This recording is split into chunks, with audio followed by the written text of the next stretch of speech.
สวัสดีค่ะยินดีต้อนรับสู่ครัวบ้านเรือ Welcome back to Houseboat Thai Kitchen Channel I hope all is well with you guys วันนี้เราจะมาทำลาบหมูทอดกันนะคะคิดว่าเมนูนี้คงเป็นเมนูที่ถูกใจใครหลายๆคน Today we are going to make ลาบ meat bowl so let's first prepare all ingredients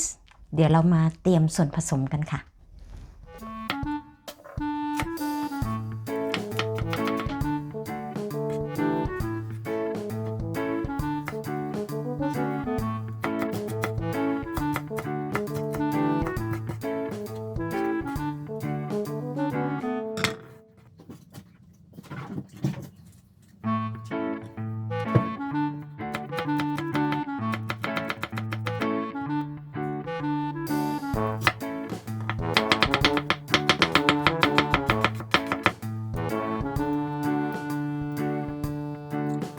ค่ะก็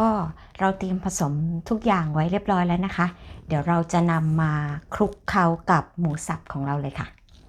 so we are going to put all of these ingredients mix with our minced pork better use the glove ใส่ถุงมือจะดีกว่านะคะเวลาคลุกเคล้ามันจะสะดวกกว่ากันค่ะก็จะเริ่มกันที่น้ำปลาเลยค่ะfish sauce แล้วก็เดี๋ยวตามด้วยน้ำมะนาวน้ำตาลนิดหน่อย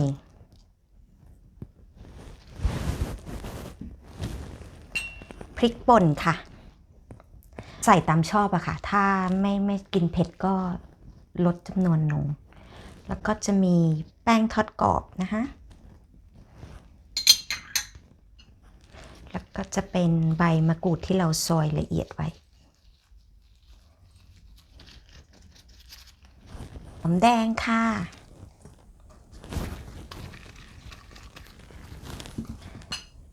ข้าวคั่วนะคะก็คลุก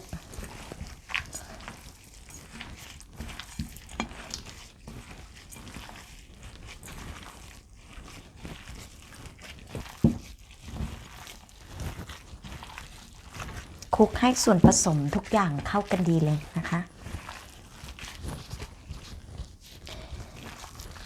and you better use the pork with a little bit of fat it would taste nicer หมูนี่เราใช้หมูติดมันนิดหน่อยนะคะจะอร่อยกว่าพอเริ่มเข้ากันดีแล้วนะคะอย่างนี้ใช้ได้แล้วเดี๋ยวเราจะใส่ต้นหอมซอยค่ะ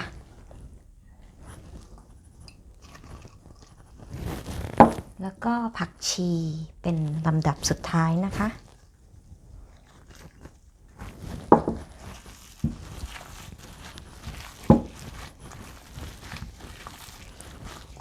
จริงๆเขาให้ใส่ผักชีใบเลื่อยนะคะแต่วันนี้หาไม่ได้ Normally you better use sawtooth coriander but I cannot find it today so I use a normal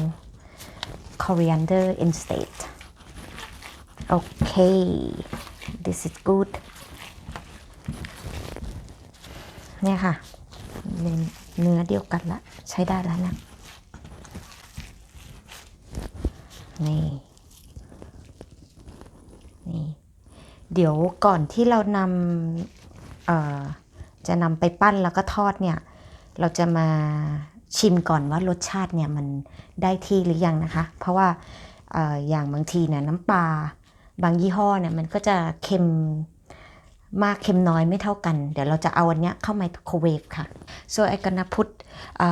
a tiny bit in the microwave so we can taste it if that is the right taste or if we should add more fish sauce or lime juice or more chili into the minced pork okay I just taste this and is it perfect so now we are going to make the meat bowl so on the plate you should coat it with oil ทาน้ำมันนิดนึงนะคะจะได้ไม่ติดแล้วเราก็ปั้นเป็นลูกกลมๆเลย ประมาณเนี้ยกำลังกินไม่เล็กมากไม่ใหญ่มากระวังอย่าให้มันใหญ่มากไปนะคะเพราะว่าเดี๋ยวเวลาทอดแล้วมันจะสุกยากทำให้ข้างนอกมันไหม้ก่อนที่ข้างในจะสุก Don't make it too big otherwise it might be burned from the outside and inside is still not done so like this good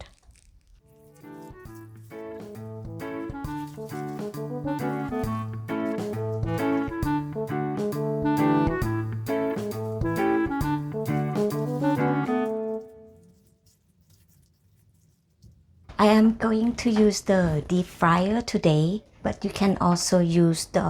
normal pan or even the pot if you don't have the deep fryer.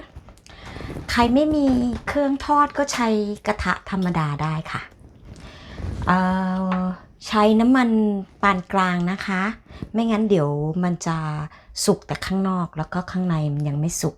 Use the medium heat to fry this เดี๋ยวก่อนทอดขอตั้งนะโม3จบก่อนน้ำมันจะได้ไม่กระเด็นใส่หน้า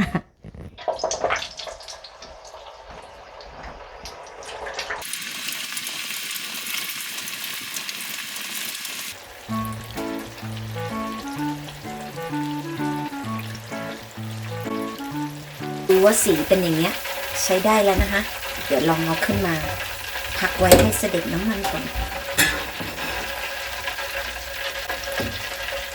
เดี๋ยวลองผ่าให้ดูนะคะเห็นไหมคะ